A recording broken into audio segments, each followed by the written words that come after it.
水嘅供應。咁咧，我哋希望各位咧街坊咧係提早做好準備。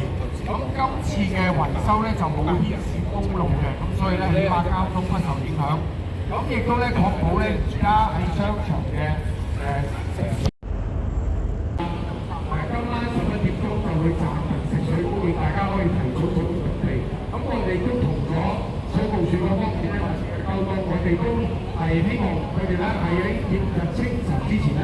無論如何要處理好今次嗰個水管嘅維修，咁今晚嘅維修咧係冇牽涉公路嘅，所以咧起碼對交通咧冇進一步嘅影響。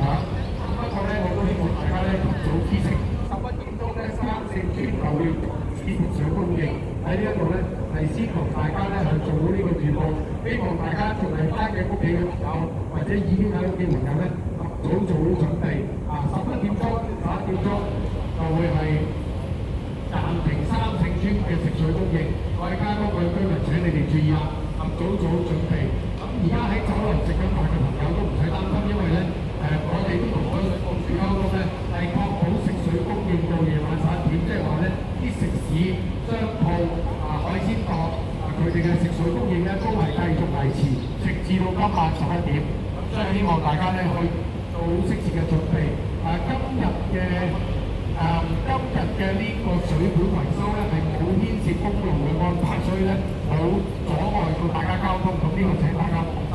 我哋亦都爭取咧，水務署咧係承諾喺明天嘅翌日清晨前咧係要處理好呢個維修水管嘅相關嘅安排咧，恢復翻大家嘅供水。咁我哋村裏面已經安排咗水車已經到位㗎啦。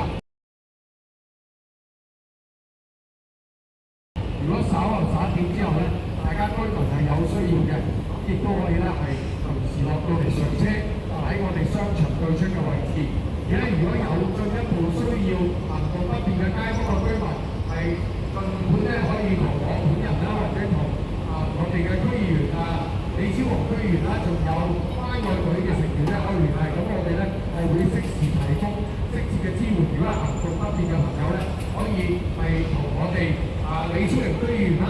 亦都有關愛隊嘅成員咧可以溝通，咁咧我哋咧都會提供各方面嘅支援嘅。我係民建聯立法會議員周。